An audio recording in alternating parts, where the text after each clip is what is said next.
Uy. So what's up guys, Mr. Scrooge back at it again with another video. So for today's video, quick feeding muna tayo, no? Naalala niyo yung dalawang tarantulang rehouse natin last time, yung ating Apanapelma semani and itong ating Ceratogyrus meridionalis pala, I'm sorry, darling, ito lang. Ceratogyrus meridionalis, no?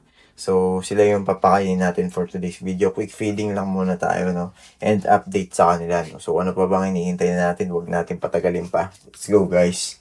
So, unahin na natin tong ating Apanapelma semani, no? So, mapapansin nyo, naghukay na siya. Ginulo-gulo niya na yung bahay niya. Ayan po tayong super burn. Lapagan natin, tingnan natin. Tingnan mo, total, mga medyo maliit abdomen niya ngayon. So, tingnan natin kung magte-take down siya, no? Tingnan natin kung papakita ang gilas niya tayo. Nabagsak sa likod din, nakot niya na agad.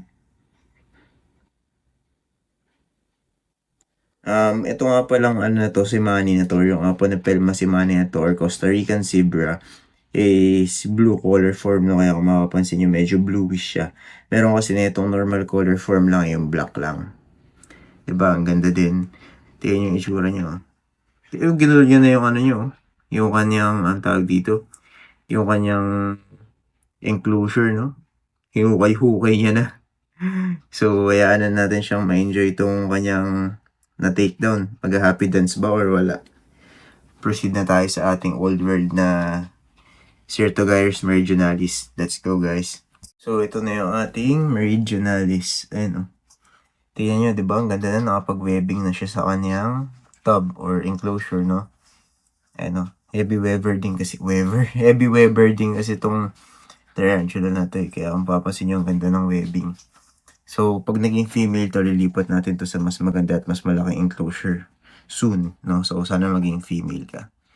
Bagsakan na natin to ng super worm. Tingnan natin kung magti-take down. Super worm. Uy. Uy. Uy, gentle takedown lang. Ay, natak niya na. Ganda din ang coloration niya, no?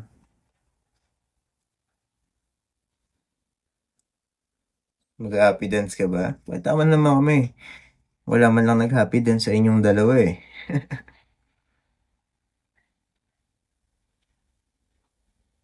So, ayun lang guys. So, ayan, no? Ganda ng coloration, di ba? So, I think hanggang dito na lang guys for today's video. Mukhang wala naman may balak mag-happy dance sa kanila, no?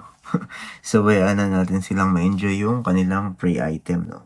So, once again guys, hanggang dito na lang for this video. And don't forget to like, follow, and share this video. So, hindi na lang guys, and thanks for watching. Bye-bye!